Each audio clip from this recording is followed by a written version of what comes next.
అందరికీ శనార్థులు మంచిగున్నారులా.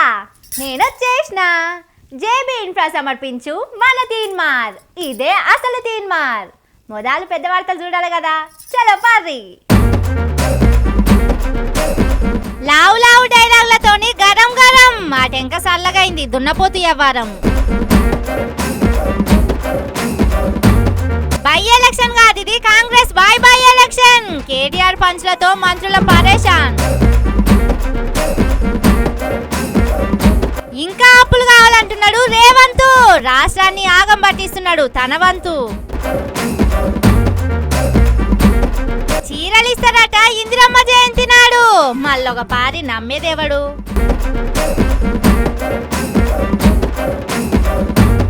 సీఎం ఎట్లున్నాలో చెప్పింది సబితక్క. కేసీఆర్ కథ చెప్పింది ఎంచక్క. నీ అంతు చూస్తా, నీ కథ తేలుస్తా, నా తడాక ఏందో చూపిస్తా. నన్నంటే నన్నన్నట్టు కాదు, నా వర్గపోళ్ళను మొత్తాన్ని అన్నట్టు. చూస్తా చూస్తా వదల బొమ్మాలి వదల. ఓర్ని ఎన్ని డైలాగులో. ఇంతగానం లావు లావు డైలాగులు దంచుతుంటే హబ్బో పంచాది పెద్దగానే ఉంది. మంత్రి స్థానంలో ఉండి ఒక మంత్రిని మాట అంటే ఊకుంటుందా అనుకున్నా. అర్రే అంతల్నే తుస్సుమన్నాడు కదా మళ్ళా. ఎవరో తెలుసా? పాపం పాపం అంటే పాపముల్లా. ఏడిచిండట మంత్రి సారు, బాధపడ్డాడట, కుమిలి కుమిలిపోయిందట. నిన్న మోత్కుపల్లి చెప్పిండు కదా మంత్రి లక్ష్మణ్ సారు గురించి. పొన్నం ప్రభాకర్ నన్ను దున్నపోతంటాడా అని గట్టిగానే గుస్సాయించిండట. మా ముందు కండ నీళ్లు తీసిండు అని అందరి ముంగట్నే చెప్పిండు. ముందుగాల లక్ష్మణ్ సారు కూడా గట్టిగానే అరుచుకున్నాడు. ఫోన్ కాల్ మాట్లాడుకుంటా వీడియో కూడా తీపించుకున్నాడు. చూస్తుంటే లక్ష్మణ్ సారు గట్టిగానే ఉన్నట్టున్నాడు అనిపించింది. పార్టీ పెద్దలకు లేఖ రాసిన అన్నాడు. డెడ్ లైన్ పెట్టిండు. తేలుస్తా అంతు చూస్తా అన్నాడు కదా. జరిగిన యథార్థాన్ని వాస్తవాన్ని ఒప్పుకొని తప్పని క్షమాపణ కోరితే ఆయన గౌరవం ఉంటుంది. ఆయన అన్న మాటకు వ్యక్తిగతంగా ఒక నడడం తప్పని విషయంలో కూడా ఆయన క్షమాపణ ఇస్తే ఆయన మంచి ఉంటుంది అనేది నేను మీ ద్వారా చెప్తాను. నన్ను లక్ష్మణ్ కుమార్ అంటే ఏమన్నాను నన్ను తిట్టని, కానీ నా జాతిని తిట్టడం కరెక్ట్ కాదు. కానీ నేను మాదిగా ఉన్నాను కాబట్టి నాకు మంత్రి ఇచ్చిందన్న. నుంచి రేపటి దాకా చూస్తామన్నా. రేపటి వరకు కూడా ఆయన మార్పు రాకుండా ఆయన నేను అనలేదు, నేను పలానా ఆయన పక్కన అన్నా అంటే రేపటి నుంచి జరిగిపోయే పరిణామాలకు ఆయనే బాధ్యత. నేను దీని విషయంలో కూడా కార్గే గారికి, మీనాక్షి మేడం గారికి కూడా నేను ఉత్తరం పంపించిన. కార్గే గారికి కూడా తీసుకొస్తా, రాహుల్ గాంధీ గారిని కలుస్తా, సోనియా గారిని కలుస్తా. అరెరే అంతల్నే ఉత్త కథ చేసిండు కదా పాడే. పిసిసి చీఫ్ ఫోన్ కొట్టిండట గంతే రుణ సైలెంట్ అయిండు. అర్రే అంతల్నే మా కుటుంబం మేమంతా బాయి బాయి అన్న లెక్కకొచ్చిండట. అర్రే గంతే ఉంటదా పంచాది? మనోభావాలు ఏమైనా లక్ష్మణ్ సారో? అరెరే మా వర్గపోన్ని అట్లంటడా ఇట్లంటడా అని ఊళ్ళల్లా పార్టీ క్యాడర్ తో పాటు మామూలు జనాలు కూడా గట్టిగానే ఫీల్ అయ్యి అంగిలు చింపుకునే దాకపోయిర్రు. గీ పెద్ద మనిషి ఏమో మనోభావాలన్నిటినీ ఖతం పట్టించి జల్దీనే వ్యవహారం చల్లబడుతుంది అనుకుంటున్నా అని సప్పుడు ఏకుండా కూసున్నాడు. అరే లక్ష్మణ్ అన్న గంతేనా నీ మనోభావాల ఇల్వా? సరేతి కాంగ్రెస్ లీడర్లు అంటే 2 నాల్కల వ్యవహారం ఉండనే ఉంటది. ముందుగానేమో వర్గం మీదకు తీసుకొస్తారు, అటెంక మా ఫ్యామిలీ అని వాటేసుకుంటారు. పోర్రి సార్ పోర్రి, అన్న మాటలన్నీ మర్చిపోయి పొన్నవన్న అని కావలించుకో. మా మనోభావాలతో మీకేం పని ఉంటదిలే, మీకు పదవులు రాజకీయాలే ముఖ్యం కదా అని ఫీల్ అవుతున్నారట లక్ష్మణ్ కోసం అంగిలు చింపుకున్నోళ్ళు.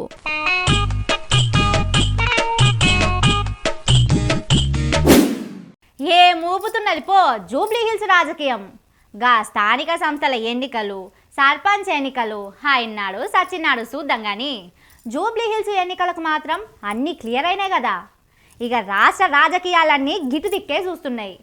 బీఆర్ఎస్ వాళ్ళు అయితే ఒక అడుగు ముందే ఉన్నారు. అయిందిగా మీ పార్టీకి మూడినట్లే ఈ ఎన్నికలతోని అని కేటీఆర్ సారు గట్టిగానే అరుచుకుంటున్నాడు. ఇది బై ఎలక్షన్ కాదు, కాంగ్రెస్ పార్టీకి బాయ్ బాయ్ చెప్పే ఎలక్షన్ అని ఆర్పార్ అరుచుకున్నాడు. చెప్తా ఉన్నా, అడ్డివారి గుడ్డి దెబ్బకు ముఖ్యమంత్రి అయినావు. పని చేసింది లేదు, పీకింది లేదు, ఎన్నడూ ప్రజలకు సేవ చేసింది లేదు, ఒక్క ప్రజా ఉద్యమంలో పాల్గొన్నది లేదు. ఏదో లక్కీ డ్రాల లక్కీ లాటరీ తలిగినట్టు తలిగింది. పని చేయి ప్రజలకు వచ్చే పని చేయి, లేకపోతే ఒకటే జరుగుతుంది. గుర్తు పెట్టుకో, బై ఎలక్షన్స్ వస్తున్నాయి. అప్పుడు బై ఎలక్షన్స్ వస్తే కాంగ్రెస్ కు బై బై, కాంగ్రెస్ కు బై ఎలక్షన్ అయితే తప్ప ఈ బై ఎలక్షన్ ఇంకోటి కానే మాటల మాంత్రికుడు మల్లన్న కూడా లైన్లకు వచ్చిండు. పాలమ్మినా పూలమ్మినా అని మళ్ళెప్పుడు అంటాడో గాని జూబ్లీ హిల్స్ ఎన్నికల చిత్రం ఎట్లుంటదో చెప్పుకొచ్చిండు. కాంగ్రెస్ ప్రభుత్వం ఇచ్చిన మాటలను వాళ్ళని ఈ ఎలక్షన్లల్లా రాబో ఎలక్షన్లల్లా ఘోరంగా మనమంతా కూడా వాళ్ళకు ఓటు వేయకుండా ఓటుతోటే బుద్ధి చెప్పి మనం మళ్ళా బీఆర్ఎస్ ప్రభుత్వాన్ని గెలిపించుకోవాలి. మనం పాత రోజులకు మళ్ళా రావాలి. మనం మళ్ళీ కేసీఆర్ మళ్ళీ సీఎం కావాలి. మనం అందరం కూడా ఒక యూనిట్ తోటి టీం వర్క్ కూడా జూబ్లీహిల్స్లో కూడా వాళ్ళు ఎంత చేసినా ఎంత ఖర్చు పెట్టినా గ్యారంటీగా బీఆర్ఎస్ పార్టీ గెలుస్తారు. వాళ్ళ పార్టీ అభ్యర్థి మాగంటి గోపీనాథ్ సతీమణి సునీతను గెలిపించుకునేటందుకు బీఆర్ఎస్ వాళ్ళు పొట్టు తిరుగుతున్నారు. మరి కాంగ్రెస్ వాళ్ళకు మాత్రం ఇంకా క్లారిటీ లేదు. నానబెడతనే ఉన్నారు. గోగు నార ఏట్ల నారబెట్టినట్టు ఇద్దరు ముగ్గురు అనుకుంటా చాలా పేర్లు తిరుగుతున్నాయి. నడిమిట్ల బొంతు రామ్మోహన్ పేరు బగ్గనే ఈయనొచ్చింది గాని లేను నేను లైన్ల లేను అని ఆయననే చెప్పుకొచ్చిండు. మరి తతిమోళ్ళల్లా ఎవరు లైన్లకు వస్తారో చూడాలి. ఇక బీజేపీల లిస్ట్ అయితే పెద్దగానే ఉన్నది. లగ్గానికి తెచ్చే సరుకుల లిస్టు కంటే పెద్దగానే ఉన్నదట. జూబ్లీ హిల్స్ టికెట్ నాకే అనుకునేటోళ్ల లిస్టు. వాళ్ళింకా అభిప్రాయ సేకరణ 3 men కమిటీ అని గిర్ర తిప్పుతున్నారు.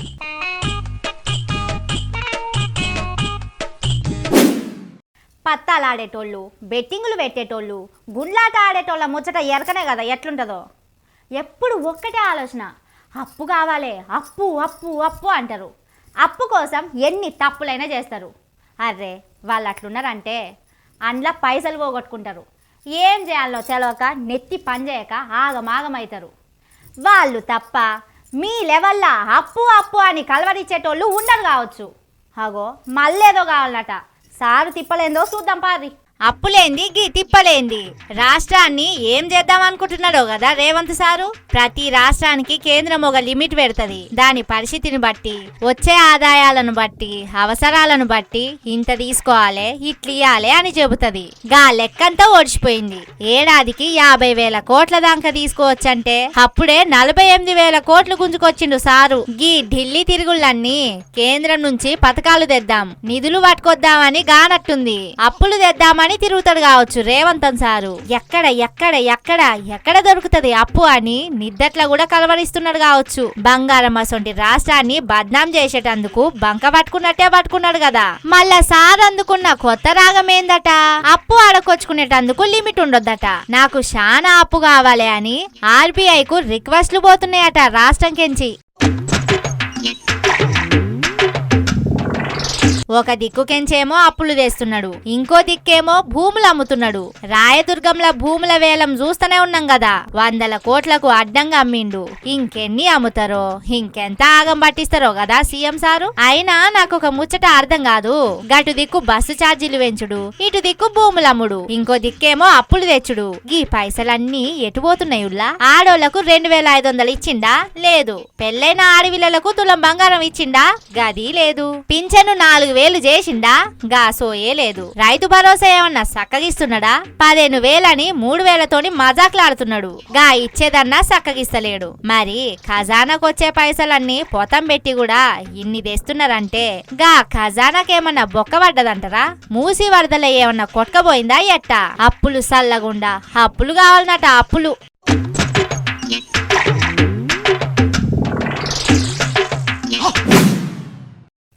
ఏం తెలియదు, సీటు మీద కూర్చుంటారు. ఏమన్నా అంటే అబద్ధాలు, నోరు తెలిసే చాలా అబద్ధాలు. గట్లయితే లేదంటే బుట్టలో వేసుకునే మాయ మాటలు. అంత మాయ మంత్రాలు చేసినట్టే ఉంటుంది. ఏడలేని అబద్ధాలు చెప్పుకుంటా, చెయ్యలేని హామీలు ఇచ్చుకుంటా అరచేతిలో వైకుంఠం చూపెడతాడు. అగో సబితక్క చెబుతున్నది ఇనుర్రి సారో. సీఎం అంటే ఎట్లుండాలి, గతంలో కేసీఆర్ సారు ఎట్లా చేసిండో చెబుతున్నది ఈయన నేర్చుకోజరా. రైతులకు ఇబ్బంది కలిగితే ఎట్టి పరిస్థితులు కూడా ఊరుకోవద్దనేది కేసీఆర్ గారు రైతుకు ఒక వెన్నెముకలాగుండే. 10 సంవత్సరాలు కంటికి రెప్పలా కాపాడుకున్నాడు. ఏ చిన్న ఇబ్బంది వచ్చినా రైతుకు నేనున్నా అని చెప్పి పంపించున్నాడు. ఒకసారి ఇట్లాగే మీకు అందరికి తెలుసో లేదో, మరపల్లిలో వడగండ్లు పడ్డాయి. బాగా వడగండ్లు పడి వర్షం వచ్చి బాగా పంటలు నష్టమైతే నేను ఢిల్లీకి ఏదో పని మీద పోతే రాత్రి 11:30 ఫోన్ చేశారు. 7న ఉమ్మంటే ఢిల్లీలో అంటే, అయితే నువ్వు ఢిల్లీకి అర్జెంట్ వచ్చేసాయి, రాత్రి 2 గంటలకు టికెట్ బుక్ చేసి నువ్వు వచ్చాయి, పొద్దున లేవంగానే నువ్వు నిరంజన్ రెడ్డి మరపల్లి పోయి రైతులను చూసిరండి, పంటలు నష్టపోయిన వాళ్ళకు ధైర్యం ఇచ్చిరండి అని చెప్పాడు. అట్లా ఉండాలి ముఖ్యమంత్రి అంటే. గట్లుంటది బాపుతోని. రైతులకు కష్టాలు వచ్చినాయంటే ఏం చెయ్యాలి, ఎట్లా చేయాలి అని ముందుకెంచే ఒక లెక్కమ్మటి పోతుంటాడు. కరోనా టైంలోనే రైతు బంధు ఆపని చరిత్రున్నది. గీ సర్కారు వ్యవహారం చూస్తూనే ఉన్నాం కదా. 15,000 నుంచి 12కు వచ్చిండు. అవి కూడా ఎగనామం పెడుతున్నాడు. ఇక 666 రైతుల గోస కాదు. రీజనల్ రింగ్ రోడ్ అంటే మన ఇంటి చుట్టూ తిరిగే గల్లీ అనుకుంటున్నారా ఎట్లా ఈ సర్కారోళ్ళు? ఓయ్ ఇష్టానికి తిప్పుతారా అని ఏం తిట్టుడు తిడుతున్నారు రైతులు. వాళ్లకు ధైర్యం చెప్పేటందుకు మాజీ మంత్రి సబితక్క పోయింది. మీరేం ఫికర్ చేయకుర్రి, మేమున్నాం, మన లీడర్లున్నారు, చూసుకుందాం. లగచెల్లెల ఎట్లా చేసినామో చూసినారు కదా. అయితదో కాదో అని ధైర్యం చేయొద్దు, దావకాండ్ల పాలు కావద్దని చెప్పుకొచ్చింది సబితక్క. రైతును భూమిని నమ్ముకొని బతుకుతే ఈ ప్రభుత్వం భూమి అమ్ముకొని బతుకుతుంది. దానికోసం అక్కడ తీసుకున్నారు. అట్లే పెద్దమంగళారం గ్రామంలో తాతల నాటి నుండి ఉన్న భూములని వాటిని తీసుకుంటున్నారు. ఇప్పుడు 4th సిటీ ఫ్యూచర్ సిటీ అని చెప్తున్నాడు కదా. అక్కడ రైతులు ఏం సంతోషంగా లేరు ఫ్యూచర్ సిటీ వస్తుందని. ఎప్పుడు వచ్చి మా భూముల మీద పడతారో, ఎప్పుడు ఏ రోడ్ వేస్తున్నారో అని అక్కడ టెన్షన్ పడతా ఉన్నారు. మొత్తం జిల్లా నలుమూలలో ఎక్కడ చూసినా ఈ ప్రభుత్వం వచ్చినాక రైతుల భూములు గుంజుకోవాలని చూస్తుంది తప్పిస్తే రైతులకు అండగా ఉండాలని ప్రయత్నం అసలే చేయట్లేదు. రారి కంప్లైంట్లు ఇర్రి అని HDMA అంటదట. పోతే ఆఫీసులకు రానియరట. కలెక్టర్ కు కూడా ఆడికెంచే ఫోన్ కొట్టింది. ఏంది సారో అంటే ఏమో నాకు తెలియదు అంటున్నాడట కలెక్టర్ సారు. మరి కలెక్టర్ సారు కూడా తెలియనిగా రింగు రోడ్డు కథ ఏందో మరి. అర్రే ఏం జరుగుతున్నదో తెలియదు, ఎటు తిప్పుతున్నారో తెలియదు అన్నట్టు రైతుల గోసపుచ్చుకుంటున్నారు. బయటికి వచ్చి ఇట్లా చేస్తాం, ఇట్లా కాపాడతామని హామీ ఇచ్చిన దిక్కే లేదట పాపం. సర్కారు భూములు పోయే దిక్కు ఇడిచేసి కోట్ల రూపాయల ఇల్వ చేసే రైతుల భూములు కొల్లగొట్టి ప్రైవేట్ కంపెనీలకు సాయం చేసుడేందో కదా. రేవంత్ సారు గిందుకేనా నిన్ను కుర్చీలో కూసోబెట్టింది? గా రైతుల్లో కూడా నీ ఓట్లేసిన వాళ్ళు ఉన్నారు. నీకు ఓట్లేసిన రైతులం మేము. మమ్మల్నే నిండా ముంచి రింగు రోడ్ల కలుపుతున్నామంటే నీకు గింతనన్న మనసాక్షి ఉందా అనవట్టే.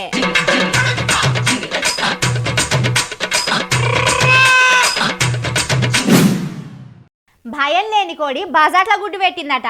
చెప్పేది శ్రీరంగ నీతులు అని ఏదో సామెతలుండే కదా. అగో అచ్చం గట్లనే చేస్తుంటారు కొందరు. అయినా రాజకీయం అంటేనే గట్లుంటది. కాంగ్రెస్ లీడర్లు అయితే ఆరితేరిరు పో. బీఆర్ఎస్ కెంచి కాంగ్రెస్ పార్టీలో దూరిన ఒక ఎమ్మెల్యేని చూడుర్రి ఏం చేస్తున్నాడో. అగో చూడుర్రి, గాయన తెల్లం వెంకట్రావే గానుల్లా మెడల ఏం కండువా ఉన్నదో కనిపిస్తున్నది కదా. కాంగ్రెస్ కండువా వేసుకొని ఊరూరు తిరుగుతున్నాడు. ఎన్నికల టైం కదా. కాంగ్రెస్ పార్టీ గెలుపు కోసం నేను చాలా తిప్పల పడుతున్నా, కాయ కష్టం చేస్తున్నా అని పెద్ద లీడర్ల దగ్గర మార్కులు కొట్టేయాలని గట్టిగానే తిరుగుతున్నాడట. పోయిన ప్రతి చోట కాంగ్రెస్ పార్టీని సపోర్టు చేయండి, మనోళ్ళకే ఓటేయండి అని ఒకటే పాట పాడుతున్నాడు. కానీ ఈ మనిషి ఏ పార్టీలో గెలిచిండో ఎరకనే కదా. బీఆర్ఎస్ పార్టీలా గీన పెద్ద మోతవారి అని టికెట్ ఇస్తే గెలిచిండు. అటెంక గీ పని చేసిండు. సీఎం సారు నెంబర్ 2 సమక్షంలా గా పార్టీల షరీకైండు. ఏమన్నంటే నేను బీఆర్ఎస్ ఎమ్మెల్యేను అంటున్నాడట. గీ నడుమ బీఆర్ఎస్ ఎమ్మెల్యేలకు కాంగ్రెస్ కండువాతోని ఏం పని చెప్పుర్రి. ఒక దిక్కు గీ జంపింగ్ కొట్టిన ఎమ్మెల్యేల పంచాది పెద్దగానే నడుస్తున్నది. స్పీకర్ సార్ కూడా పిలిచి మరీ విచారణ చేస్తున్నాడు. గా టైంలా గింత లెక్కలేని తనమేందో కదా. ఏమన్నంటే బీఆర్ఎస్ అంటారు, బయట చేసే పనులేమో కాంగ్రెస్ పార్టీకి. ఏం రాజకీయాలున్నాయి సారు. ఎక్కడి మాటలు అక్కడనే తుడిసేసుకుంటా పోవుడు గా కాంగ్రెస్ లీడర్లకు మంచిగానే అలవాటైనట్లుందుల్లా. మరీ దారుణం ఏందంటే అసెంబ్లీ స్పీకర్ దీని మీద విచారణ చేసే టైంలో కూడా కాంగ్రెస్ కండువా కప్పుకొని తిరుగుతున్నాడంటే గా అధ్యక్ష అనే పిలుపుకు ఏ మాత్రం మర్యాదిస్తున్నట్టో కదా.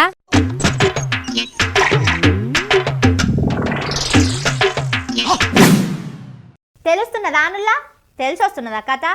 మొన్న హైదరాబాద్తోని హైదరాబాద్లో ఇండ్లు కూలగొడుతుంటే అర్రెరే అనుకున్నారు.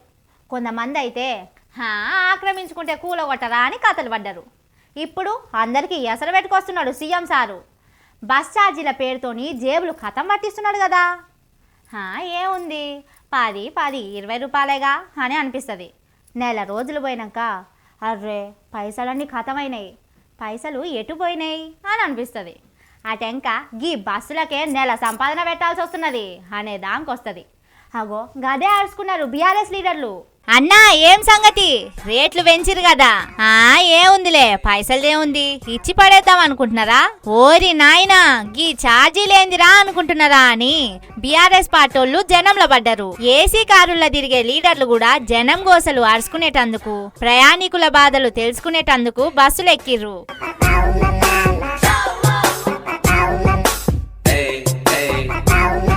గీ సర్కార్ మీద మన్నువడా, గీ రోడ్ల మీద మన్నువడా, ఏం బస్సులు గివి, ఏం ట్రాఫిక్ గిది. మొన్నటిదాకా పాత రోడ్లు మంచిగానే ఉన్నాయి గాని ఇప్పుడు బొందల పడుతుంటే పట్టించుకున్న దిక్కులేదు. గీ సక్కదనాల బస్సులు రోడ్ల మీద ఏడ పడితే అక్కడనే ఆగుతున్నాయి. గుంతల్లా దుంకుతుంటే నడుములు ఇరిగేటట్లున్నాయి, ఎముకలు కదులుతున్నాయా అని ఒక తిట్టుడు కాదు జనాలు. అయినా బస్సులు పెంచుడు చేత కాదు, రోడ్లు సక్కంగా సాఫ్ చేపించుడు చేత కాదు గాని బస్సుల ఛార్జీలు మాత్రం టక్క టక్క పెంచుతున్నారు అని గట్టిగానే వాతలు పెడుతున్నారు ప్రయాణికులు. అయినా గిప్పుడే షురువైనాయి మోతలు. ఈ సర్కారోళ్ళు పదవిలకెంచి దిగే లోపట ఎన్ని మాటలు పెంచుతారో, టికెట్ రేటు ఎంత దూరం తీసుకుపోతారో చూద్దాం, ఆగరాదుర్రి.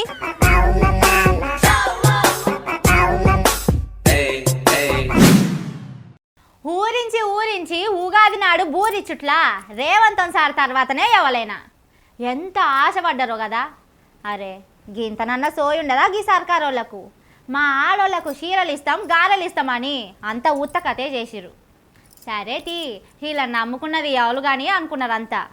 మళ్ళొక ప్రచారం షురు చేసిరు కదా, హగో వస్తున్నాయి హిగో వస్తున్నాయి అని మళ్ళా షురు చేసిరు కదా. మీ చీరకో దండం, సారుకో దండం, ఏం ప్రచారం చేసుకుంటున్నారు లాగి కాంగ్రెస్ వాళ్ళు. గా బతుకమ్మ చీరలు అట్లున్నాయి గిట్లున్నాయి అని ఎన్ని మాటలు అన్నారు.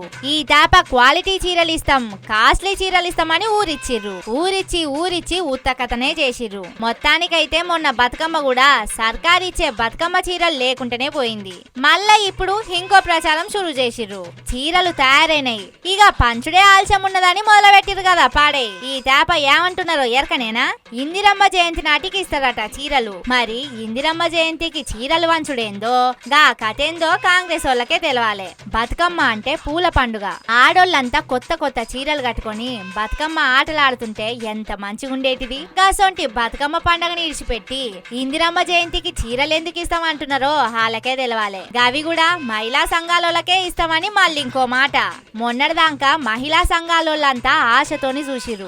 సరే తీ, అందరికి ఇయ్యకపోయినా మనకన్నా వస్తాయి అనుకున్నారు మహిళా సంఘాలోళ్ళు, కానీ అందరికి మొండి చేయ చూపెట్టిర్రు. మరి ఈ నవంబర్ 19 ఇస్తారో 2500 ఇచ్చినట్టే చేస్తారో చూద్దాం.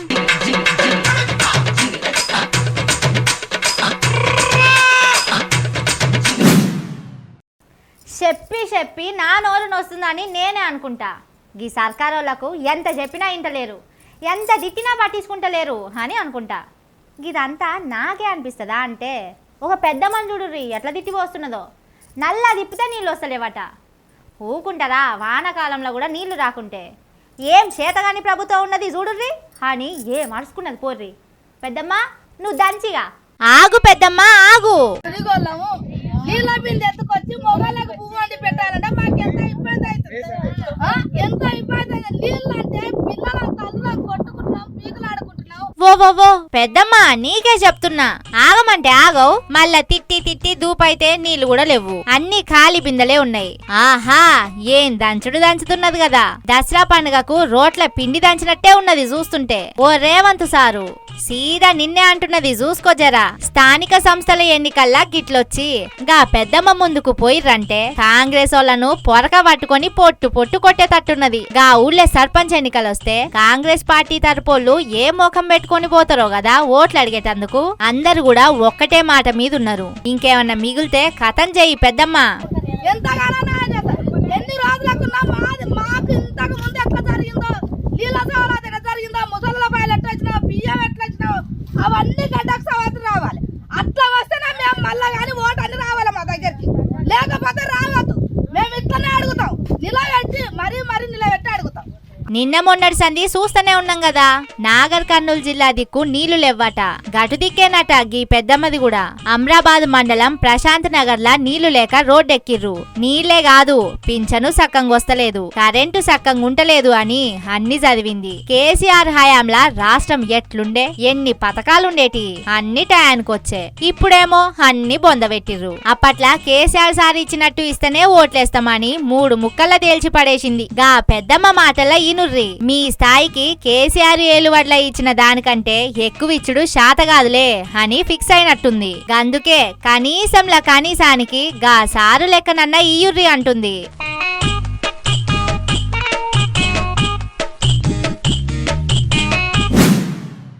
ఇవి ఆటి ముచ్చట్లు. ఇంకిని మస్తు మస్తు ముచ్చట్లతోటి మళ్ళొస్తా. చూస్తూనే ఉండుర్రి మన తీన్మార్. ఇదే అసలు తీన్మార్.